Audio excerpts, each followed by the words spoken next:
What is up, you guys?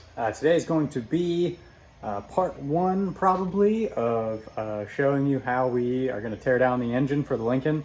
I was at work today and Dylan was off work, and he went ahead and got it put up on the stand and started taking some of the accessories off the front and everything else. And he was able to pull the K-member off, got it sitting in the driveway, got the transmission off, and he did a bunch of work while I was at work. And our buddy Chris helped him, so thanks Chris for that. But yeah, we're just gonna show you guys you know, how we're gonna tear into this thing.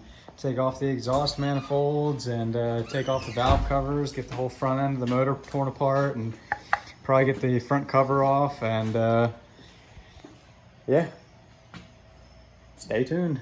Motor things. Yes. Shine your light on the front there. So, dual overhead cam motor. It has two cam gears there. It has the main drive gear for the cam there that connects directly to the crankshaft. We'd already undone the tensioner from the underside here and over here, but we're not really sure if the tensioner on this right bank was good or bad, because there was a lot of slop in this chain. Yeah, when we had both of the guide rails on there, this chain was moving around a whole lot. So at least by what, a centimeter? I mean, it was a centimeter. Yeah, it was a good bit, and I'm not sure if it's just because this tensioner, the oil drained out of it and it didn't have actual tension in that moment, or what. But I mean, I don't think they're supposed to work that way, but I could be wrong. I mean, someone let us know if you know more about this. Like, let us know if we're wrong, because we probably are. Shine your light on the front there again. But yeah, we got the front cover off. Obviously, got all the accessories off. You can see straight down into the oil pan there. It's pretty cool seeing this thing all torn down. I mean, like, a lot of people are intimidated by dual overhead cam motors, but when you really have stuff taken apart and you can see how it all works, it's not that bad. But I think our plan for tonight, we might actually have the heads off by tonight. So yeah, you guys might, by the end of this video, you might see a short block, and yeah. Hopefully we can get these dang manifolds off here, man. These things are rusty. Shine your light over here. Those are pretty. Yeah, those are pretty rusty. Yeah, I might actually set up the tripod trying to watch us take these off.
Okay, so we have removed the exhaust manifolds, and we just took out the head bolts on the left-hand bank, and now we're going to see if we can pull the head off of it.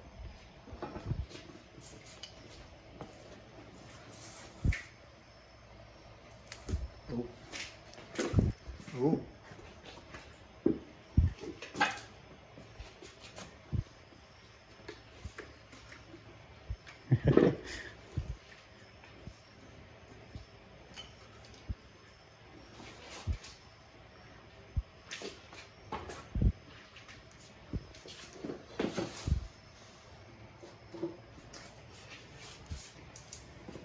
Shine your light in there, bud.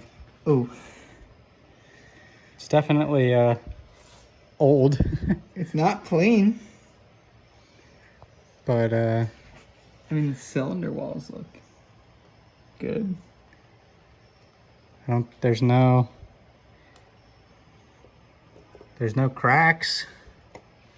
Not from immediately what I can see.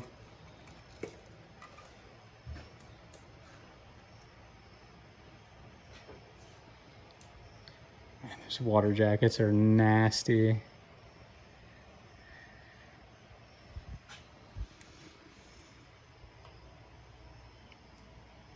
It's definitely starting to break through there. You think it was just pushing the compression through there? Yeah. It's pushing something out of here. Yeah. We'll see what the other side looks like, but Pretty dang cool. I mean, this is the furthest I've ever had a motor apart, so this is pretty neat. Pistons are small. Yeah. My fist doesn't even fit inside of there. Mine certainly doesn't. Metal head Oh, gaskets, there we go. though. I got my fist in. I gotta go in the way, the way you see on TV. All right. We'll be back. I was gonna say we're gonna flip her around here, and I'm probably gonna try to attempt to film us trying to break these head bolts loose, because this side that we just took off, they were real tight, like unexpectedly tight, which I guess is a good thing.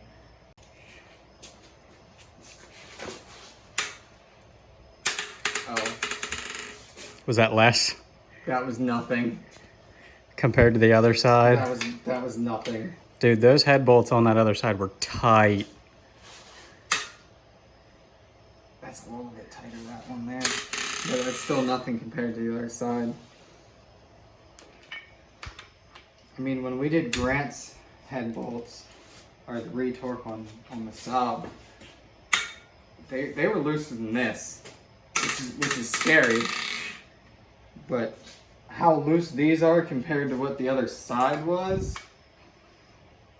also, We do think. it makes you want to raise an eyebrow. Well, we do think this was the head that was replaced at some point, right? Yes. So you think they just pulled one side off, like maybe the passenger side had a leak in head gasket, and they just replaced that head, or maybe it was cracked or something, and they replaced it, and they just did nothing with the other side.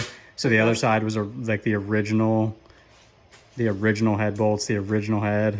Possible, but it makes me wonder if you're, at least with our motor, to get the heads off, you're pulling it out of the car. Right. Like, that's a given. Like, you cannot do this. We could barely do the valve covers. Yeah, there's no way you're pulling a head off when it's inside the engine bay. The thing that really makes me wonder is if you're pulling off one of the heads, why didn't you pull the other one? Right. Were you just like, oh, look, we found something, so no point in checking the other one? I don't know. I mean, that's what happens when you don't pay people the proper amount to do stuff. You go with the cheapest guy. Sometimes you get shoddy work.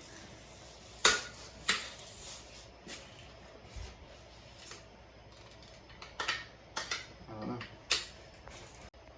Ready when you are, bud. You filming? Yep. There's a lot of semen looking shit in that one. Let you know.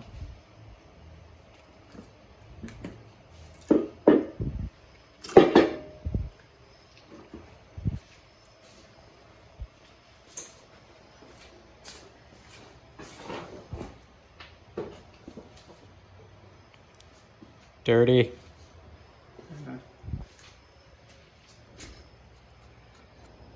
Bunch of crap down in there.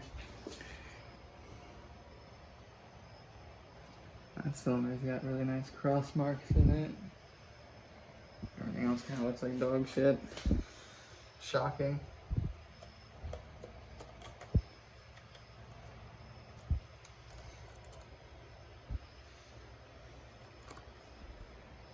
That one came up better. Yeah, that looks a lot better than the other side. That other side was definitely leaking. I'm still really surprised at the metal head gaskets.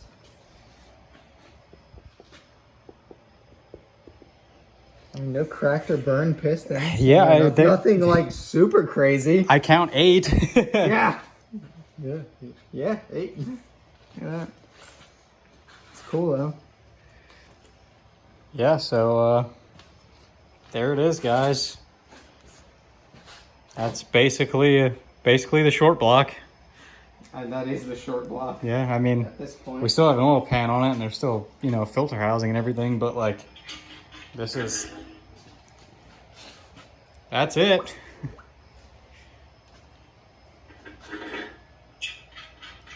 Pretty freaking cool.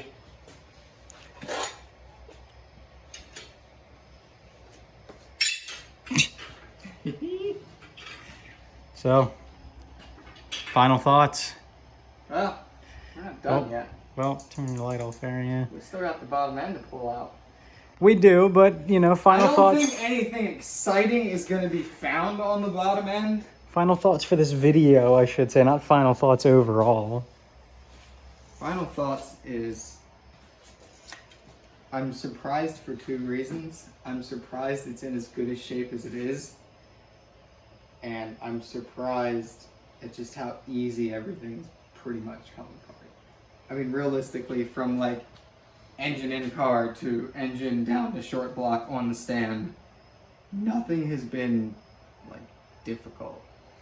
It hasn't been bad overall, No. no. And I mean, like, I was a We've little, had like very small hiccups here and there. few Just broken from, bolts. like, not having tooling or whatever, but realistically, for my first engine teardown, this has gone as smooth as I could ask it to go. I definitely agree. I'm pretty excited about it. So I think we're gonna end off this this first part of the engine teardown video, and then we'll probably have another one specifically for pulling the pistons and everything out. So thanks for watching, guys. See you later.